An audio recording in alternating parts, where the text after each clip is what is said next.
dedi. Bakalım başka cevaplar gelecek mi? Evet.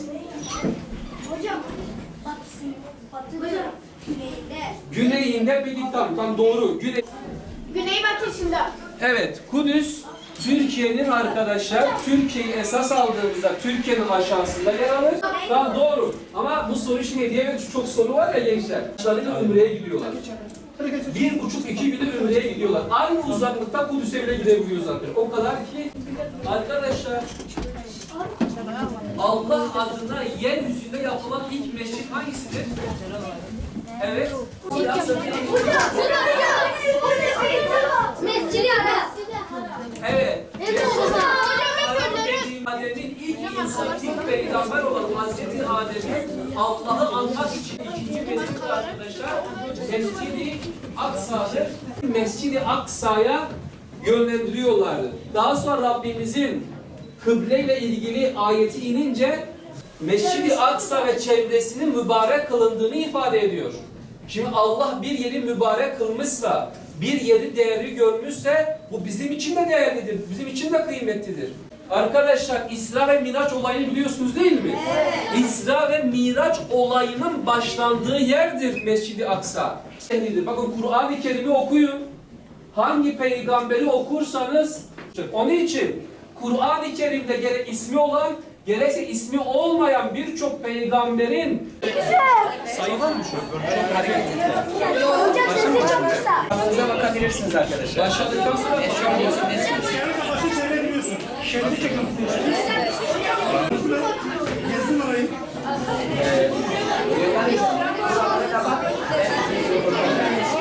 Daha gidecek hazır mı? Şunun bitmesi gerekiyor.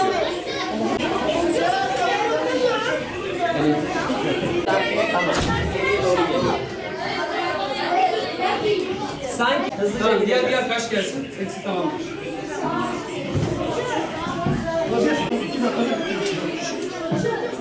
Çok korkuyor.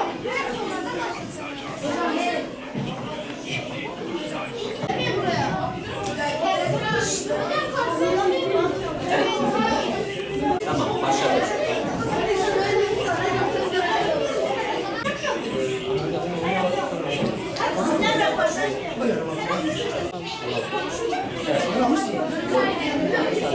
Bitse söyleyin gençler, tamam mı? İdare Eğitim Vakfı olarak Diyarbakır İl Milli Eğitim Müdürlüğü ile bir protokol imzaladık. Protokol gereği okullarda, ortaokul ve liselerde öğrencilerimize Mescid-i Aksa ile ilgili bilinç vermeye çalışıyoruz. Mescid-i Aksa'nın önemi, Mescid-i Aksa'nın bizim için neler ifade ettiği konusunda gençlerimize, çocuklarımıza hem slide üzerinden hem hazırlamış olduğumuz kısa film hem de sanal gerçeklik gözlüğüyle Mescid-i Aksa'yı gezme imkanı tanıyoruz. Böylece özellikle son günlerde yine gündemde olan Mescid-i Aksa'nın İsrail'in terör şebekesinin tasallutu altındaki mescidimizin, ilk kıblemizin çocuklar mahiyetinde, çocukların gözünde nasıl sahip çıkılması gerektiği noktasında çocuklara biz bir bilinç vermeye çalışıyoruz. Tabii burada Milli Eğitim İl Müdürlüğü ile yaptığımız protokol gereği okullarda işte çocuklarımızı ders saati dışında konferans salonuna alıp onlara bu etkinliği yaptırırken bir yandan da Mescid-i Aksa'nın tarihsel gelişimi, Osmanlı Devleti, daha önceki Selahaddin Eyyubi döneminde, Hazreti Ömer döneminde Mescid-i Aksa bizim için ne ifade ediyor konularında bilgi vermeye çalışıyoruz. Çocuklar da tabii sanal gerçeklik gözlüğü bu noktada teknolojik bir imkan sağlıyor bize. Çocuklara cazip geliyor. Orada Mescid-i Aksa'yı gezmek, orada namaz kılan, ibadet edenlerle yan yana duruyormuş gibi bir simülasyon veriyor çocuklara. Bu da çocuklarımızın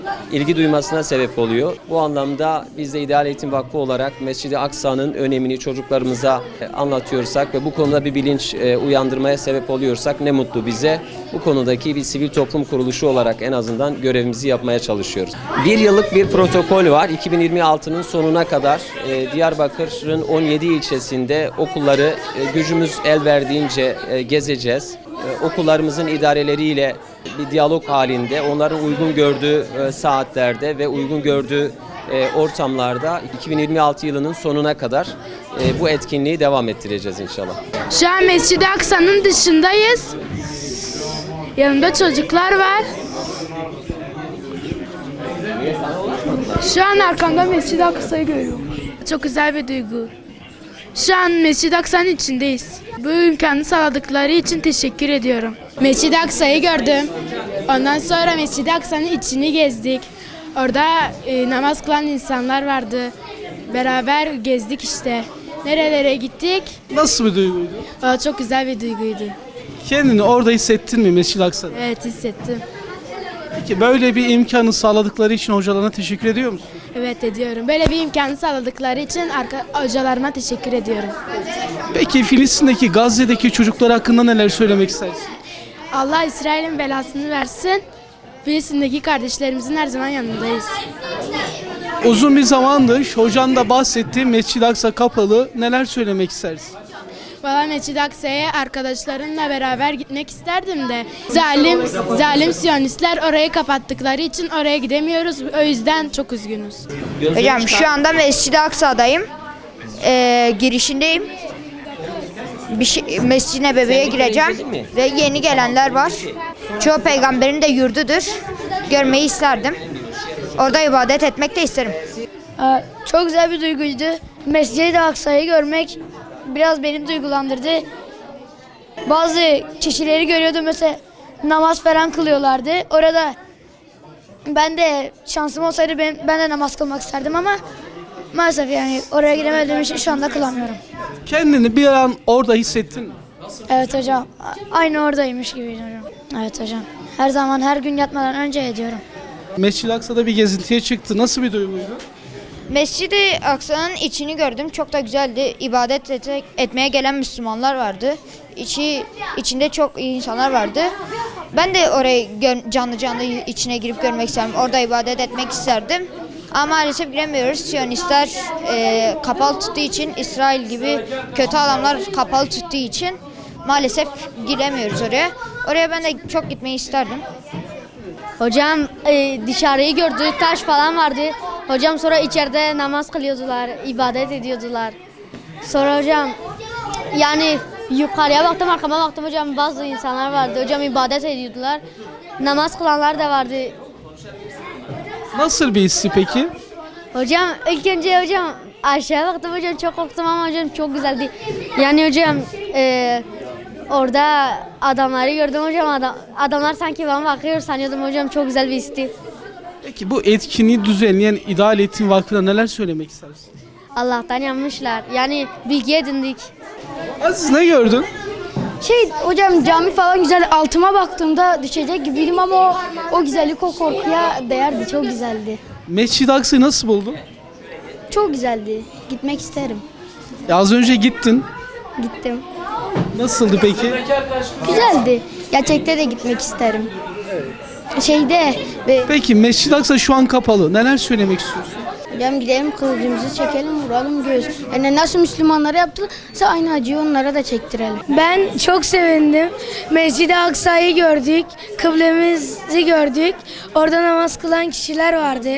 Az önce Kudüs'e gittiğim Mescid-i Aksa'yı gördüm. Nasıl, beğendin Mescid-i Aksa'yı? Çok beğendim. Peki Mescid-i Aksa gerçekten de gitmek ister misin? Çok gitmek isterim. Mescid-i Aksa nasıl? Çok güzeldi. Tam karşısındaydık. Görüyorduk. Mescid-i Aksa'da bir gün namaz kılmak ister misin? Çok isterim. Bu Mescid-i Aksa'yı gördüm. Ne vardı Mescid-i Aksa'da? İnsanlar namaz kılıyordu. Sen de orada namaz kılmak ister misin? Evet. Mescid-i Aksa'ya gitmek istiyor musun? Evet. Burası kimin yeriydi? Kim var burada? Kendimi oradaki gibi hissediyorum.